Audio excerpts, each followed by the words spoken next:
Our first panelist is Pemberton, Director of the Natural Resources for Red Lake Walleye Recovery Program. He is a 2006 honoree.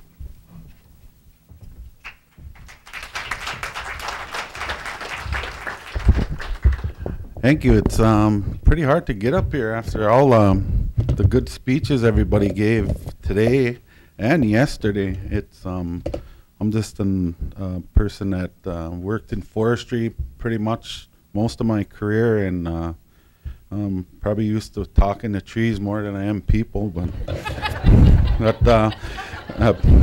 you know, you talk about the strength of honoring nations. It's a real good program.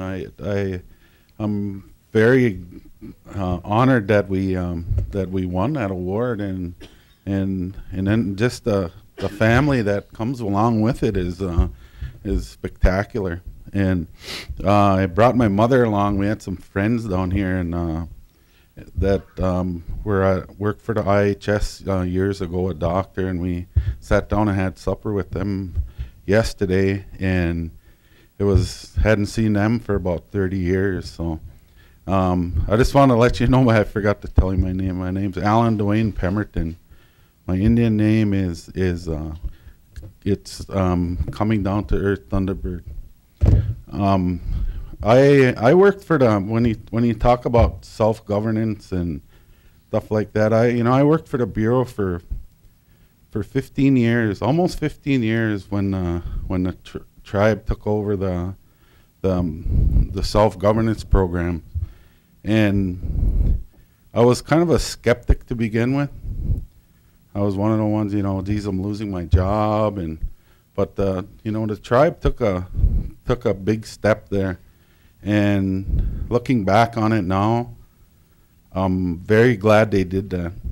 It's to me, working as a Bureau of Indian Affairs employee, we got one of the Bureau people sitting right over here, and one of the things that to me, as an employee of the Bureau, I was young then, and I was really energetic about what I was going to do.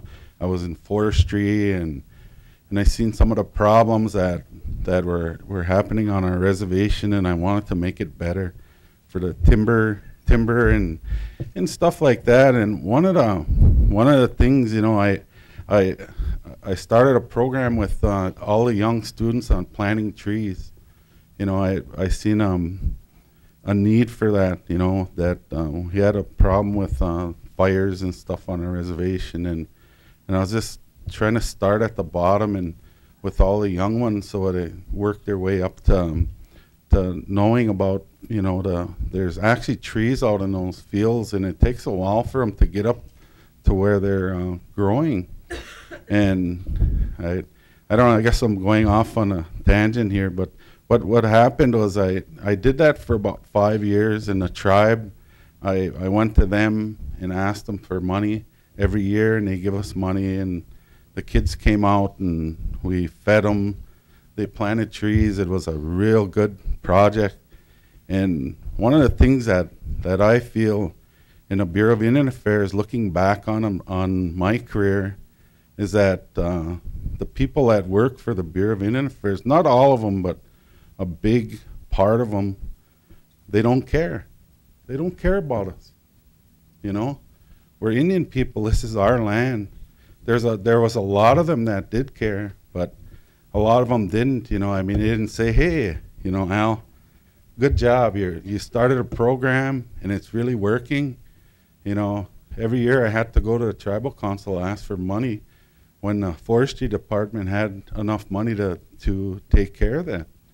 But my supervisors at that time, Al Pemberton, who cares you're doing that, but it's just kind of I just kind of wanted to start that way, like, the self-governance program, looking back on it now, is the best thing the tribe ever did.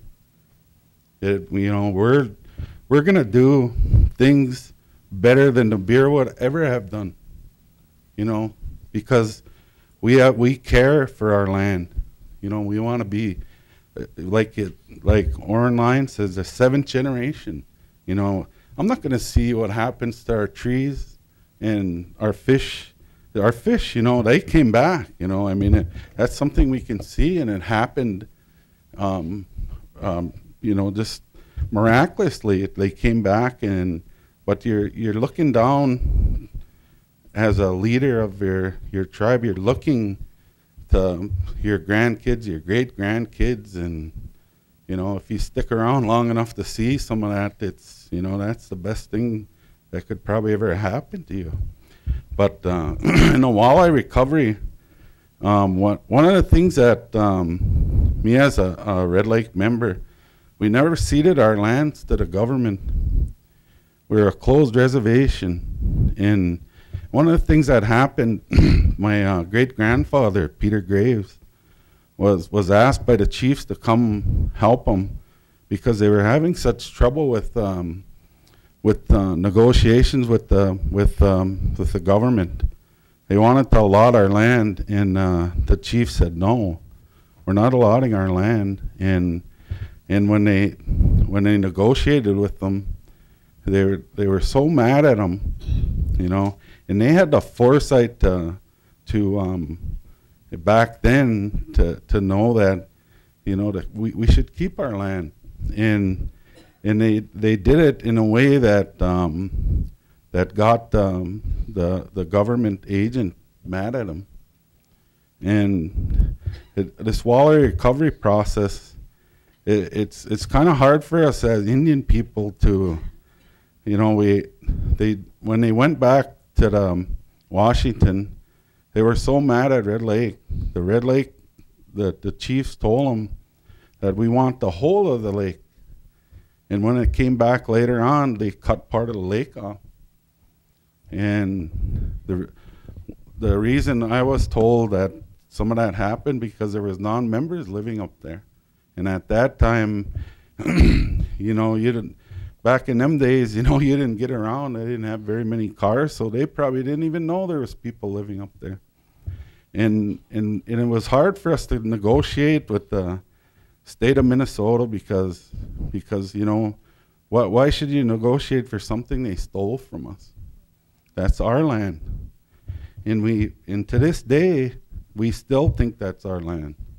You know, there's an imaginary line there, but you know, no matter what you do as Indian people, we have to fight for what we have and to keep it. You know, it's hard. You know, the Bureau throws stuff out to us, you know, and lets the tribes fight for it. And I don't think that's right. We should, you know, we should be nation to nation. We're an Indian tribe, you know. We're a nation. Give us our money that, you know, you stole land from us through the centuries, and what do we get back for it? A slap in the face. You know, but I'm just going to get back to our walleye recovery process. I could go on all day on that, but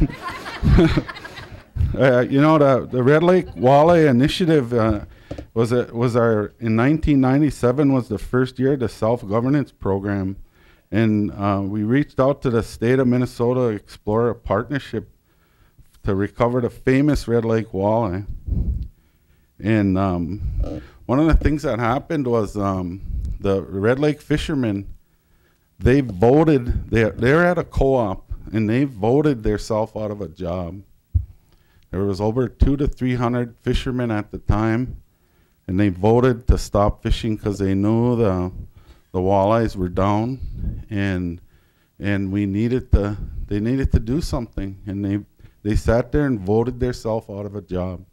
And we have 70 to 80% unemployment on our reservation. This was a thing that people had done for years. It was in their families, their fishing, the netting, you know, that the people made money, the kids helped, the whole family. So it was kind of a culture, you know, in our tribe. And these guys voted themselves out of a job. They knew it would take, we said 10 years, and it ended up 8 years. And what happened was what happened was we went at some of the council people at that time went and asked government, you know, some of the fisheries in other places, when they go down, they give them help as, you know, stipends to go to school or find a different job or anything like that. But no, the Red Lake people, no, we don't have nothing for you. You know, you're just going to have to suck it up and have unemployment on your reservation more than what it was before. And that's one of the things that bothers me, you know. I mean, they could have come out and tried to help us out a little bit, but no, they didn't. You know, Red Lake did it pretty much on their own. And prior, you know, when we negotiated with the state of Minnesota, prior to that, there was no contact or cooperation with the state fisheries on any issues. They essentially, one hand didn't know what the other hand was doing. So, and Red Lake was the first one to put a moratorium on a walleye fish harvest. It took the state of Minnesota 2 more years to do a similar moratorium when Red Lake had already quit 2 years before that. Red Lake worked with the state of Minnesota and other technical committees to restore the Red Lake walleye.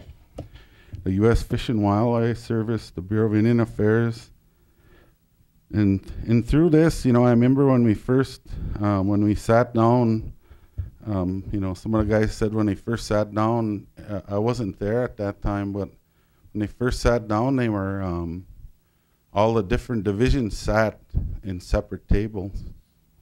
But after the years went on, we began to trust one another, and I think there was it fostered some cooperation and trust between the programs. And the Red Lake Walleye recovery was a success because of this partnership. We're going forward. We'll be managing the state using a state-of-art science where we have every year the catch is going to be measured by what they'll go out and do their test netting every year and find out how many fish we can take in the following year. And Red Lake has a top-notch science team, and I think talking about some of the stuff earlier, you know, that Red Lake has a real good group of people now that care about our resources, and then that way we pick the people through self-governance. We pick the people that we want, not who the Bureau of Indian Affairs wants. And we're going forward. I think this whole thing really worked out pretty good. And in the past, the Red Lake fishery was governed by the Secretary of the Interior using outdated quota systems. Every year, it was 650,000 pounds of fish, no matter whether, the walleyes were low or not. They just sign off on 650,000 pounds. Now we're gonna, if it's 800,000 pounds this year, next year it might be 600,000 pounds. That's what we're gonna go by. We're not gonna, once it gets to that point, it just stops. Before it was kind of driven economically by the fisher people, and the cooperative asked the Bureau of Indian Affairs for, say they got into July and they already hit their quota. Well, they just asked the Bureau for another 650,000 pounds and they'd sign off on it. But the tribe is not going to do that anymore. You're borrowing on your years, the next year's catch and the years to come. And we can't do that anymore, and we know that. In the tribal, we sent out letters to the members, and they told us different things that they wanted, more rules and regulations, and it's really worked out pretty good. And the fishery is opening up again, but we're going to use hook and line from now on. We're going to try that. It's kind of a culture shock for everybody because a lot of them are used to using the nets and stuff, but we thought that we're going to try it this way, and it seems that what's going to happen is there's going to be a lot of walleyes taken during the winter time. As you know, Minnesota's a pretty cold place, so during the winter it's we can go out and fish quite a few months without having any problems. So last year the fishing resumed on Red Lake, and we caught a little slack over it because the state, their portion of the lake, they had two walleye limit. So the Red Lake DNR and the Tribal Council set the limits at 10 walleyes for Red Lake members. So we heard about that on the the new things that everybody looks at, computers and emails, and there's a lot of things people say about Red Lake's got 10 fish. Why do we get 2? But they have a lot more people than we do, and when they go and fish on their side of the lake, it looks like a city up there. When they fish on our side of the lake, if you go out on the lake, you're lucky to see 200 or 300 people out there. On that side of the lake, it looks like a city, and during the winter, it's like a little city there. So we're going hook and line right now and taking a cautious approach to commercial fishing. The Red Lake Fishery has completed a $1 million state-of-the-art renovation. This is thanks to a grant from the Shakopee Minnewacan Sioux Community Tribe. We got a grant from them to refurbish our fishery, and we are getting another grant to get some other equipment that is needed. The biggest test for the fishery will be the ice fishing season. The fish sales will be through the Red Lake Foods, but a promising tribal business. We are the goal to maximize by selling fully processed products and fillets, where before when we used nets, we made a company south of our reservation pretty rich because we sold everything to them in around, almost everything.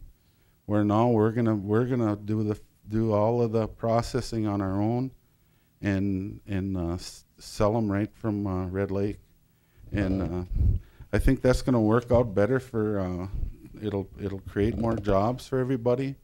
And we're currently working with a Canadian tribe, not tribe. There's like 7 of them, and they want a better price for their fish, and they're looking at us to get that. And that might be another thing that happens to us. Where they said they could give us like 1 million pounds of fish every year, where we would process those and sell them through our fishery.